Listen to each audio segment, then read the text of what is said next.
Conclusiones después de 13 años de los curadores urbanos en Colombia. Sí, en principio la 29090, que es la ley vigente, la que estamos tratando de implementar a nivel nacional, no solamente es una ley inclusiva, sino que también lo que busca es que está alineada a la política nacional de vivienda, busca que promueve la competitividad y favorece lo que es la seguridad. Ahora bien, ¿cómo podemos lograr atender el déficit habitacional que es en el país, en Perú, alrededor de 2 millones de viviendas, 380.000 viviendas o un déficit cuantitativo y la diferencia es cualitativa? ¿Cómo poder atender eso si el Estado viene promoviendo anualmente aproximadamente 50.000 viviendas, ¿no? En el periodo pasado, los 5 años de gobierno del anterior gobierno se hicieron alrededor de 145.000 viviendas. En estos 3 primeros años se están haciendo alrededor de 150.000. Pero nunca se va a poder atajar el déficit habitacional si es que el Perú no puede promover alrededor de 100.000 viviendas al año. ¿Cómo llegar a eso? O sea, a través de generar las condiciones, y una de estas es normando a partir, digamos, de propuestas o experiencias, ¿no?, ya reconocidas o ya valoradas en otros países, tratar de retomar estas experiencias y llevarlas a la realidad peruana. La verdad de las cosas es que los revisores urbanos efectivamente están dentro de lo que es la 29090 y es un esquema que reconoce el trabajo que se ha venido dando en estos 12, 13 años acá en Colombia. Lo que se quiere es implementar esta modalidad a través de una de las modalidades de intervención o categorías que tiene la 29090. La categoría A es la atención de la licencia automática a través de viviendas o construcciones que no sobrepasen los 100 metros cuadrados, 120 metros cuadrados. La modalidad B es la intervención también de los profesionales, firma y presentación de planos y los requisitos municipales a través, digamos, de una atención inmediata por parte de la municipalidad. Y es a partir de la modalidad C, que es ya de obras de envergadura mucho mayores, llámese edificios por encima de los 5 pisos o edificaciones mayores a 3.000 metros cuadrados, donde participan los revisores urbanos y también las comisiones técnicas. ¿Qué pasa? En el país, en el Perú, lo que funciona es que las municipalidades tienen lo que se llama comisiones técnicas, y las comisiones técnicas no es otra cosa que delegados, arquitectos, ingenieros por especialidad, estructurales, sanitarios, eléctricos. Es una comisión que son conformadas por delegados de los colegios profesionales, o sea, no son funcionarios públicos.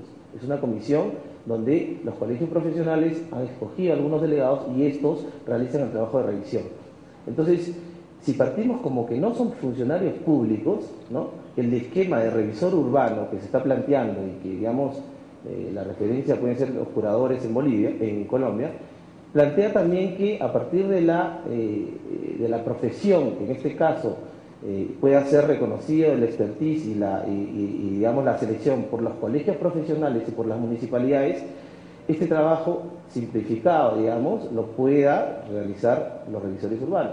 La alternativa en la modalidad C, donde son obras complejas,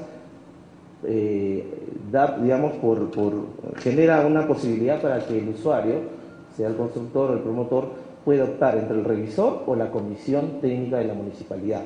Y en la última modalidad, que digamos ya son obras monumentales o obras públicas de mayores dimensiones, opera lo que es las comisiones técnicas de la municipalidad. Ahora bien, ¿por qué había problemas? Desde septiembre del año pasado, que entró en vigencia la ley, efectivamente los revisores no se ha incorporado todavía ningún revisor urbano.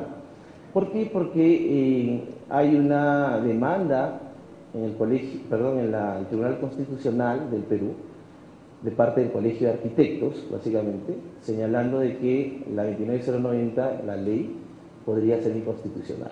Entonces, hay esa demanda y hay también lo que es la modificación de la ley que está planteándose en estos días, si es que no hoy. Entonces, las municipalidades no han terminado de adoptar, ¿no?, el esquema de la 29090. No obstante que la ley es vigente, ese limbo, hasta que no se pronuncie el tribunal, que debe ser también en estas semanas, no va a permitir que todavía consolide la propuesta de la 29090. Nosotros esperamos, como sector vivienda, como Estado, de que una vez que se resuelve el tema de la constitucionalidad de la ley, porque sí es constitucional, yo creo que se allana el camino para que todas las municipalidades puedan adoptar no solo el esquema de las modalidades y las categorías que hay experiencias similares presentadas hoy día, sino que también el esquema de los revisores urbanos. Y por último quería anotar lo siguiente, en el tema de la simplificación administrativa.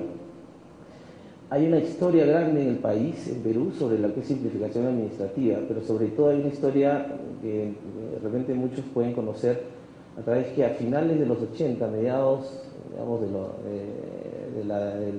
primer gobierno del presidente García, Hernando de Soto, el economista que es muy reconocido a nivel mundial, lo que él estuvo haciendo es investigaciones y estudios referidos a lo que es simplificación administrativa. Entonces, cuando hace el estudio de simplificación administrativa, se topa con los procedimientos, por ejemplo, para formalizar un asentamiento humano, pueblo joven, o una invasión, digamos, ¿no?, que se ha generado en la ciudad. Y se topa con que formalizar un asentamiento humano demoraba entre 180, o sea, tenía como 185 a 300 procedimientos, pasos, lo que demoraba alrededor entre unos 3, 4, 5 hasta 10 años. Entonces, a partir de ahí es que él toma este ejemplo y lo que hace es, a través de la experiencia de COFOPRI, simplifica los procedimientos. Entonces, como lo mencioné en la primera intervención, se ha hecho mucho por el tema de la formalización y la simplificación administrativa con respecto a la titulación de la propiedad. Pero lo que todavía en el país está pendiente es la regulación y también la regularización de la edificación.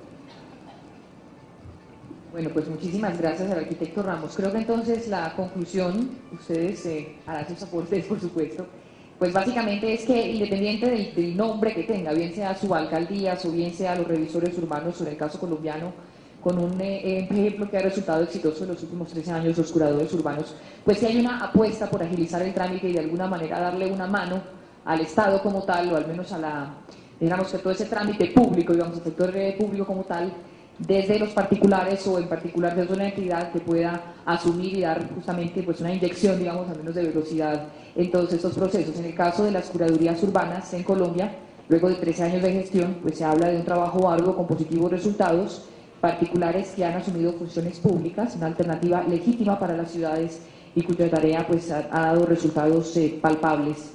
Nos decía también entonces en el caso de Perú pues que lo que hay es como un limbo jurídico que seguramente están ustedes esperando que puedan salir de él, digamos, dentro de poco tiempo para seguramente agilizar aún más este proceso. Y es muy importante también resaltar lo que nos decía el doctor Serrano alrededor de esos supuestos, de esas exigencias para que haya un marco ético y de valores implícito en estos servidores, en estas personas que van a hacer esa tarea particular, en esa voluntad de hacer realmente un cambio hacia la eficiencia. ¿Quisieran ustedes hacer alguna precisión sobre el tema o hacer algún último comentario? Sí, me parece importante resaltar varias cosas de este panel. Lo primero es que efectivamente hay un escepticismo muy grande del Estado para que se implementen o se innove en este tipo de circunstancias o de este tipo de ejercicios. Eso es entendible porque, por supuesto, delegar una función pública en particular suena un asunto bastante complicado. Por esa razón, y lo mencionaban los gremios, es importante que estos ejercicios se hagan de la mano del sector privado. Estos ejercicios, si no se hacen de la mano del sector privado y del sector público, por supuesto, no tienen posibilidades. Hay que analizar también la importancia de la dicotomía entre la responsabilidad y la autonomía. La autonomía del curador no es un tema que ponga en riesgo la función pública. Lo contrario, es una circunstancia que permite establecer responsabilidades plenas sobre las actuaciones. Por eso existe toda una regulación sobre esa materia. Tercero, pues hay una circunstancia fundamental que tienen que aprender las entidades del Estado. Las oficinas de planeación no se pueden dedicar al trámite. Eso es perder el tiempo en una tarea que no les corresponde. Las oficinas de planeación tienen que asumir su responsabilidad con la planeación de las ciudades. Y este tipo de figuras es una alternativa para que ellos puedan hacer su trabajo finalmente. En relación con el tema ético, pues evidentemente es una gran preocupación, pero definitivamente hay que buscar la autorregulación, que el sector privado siempre está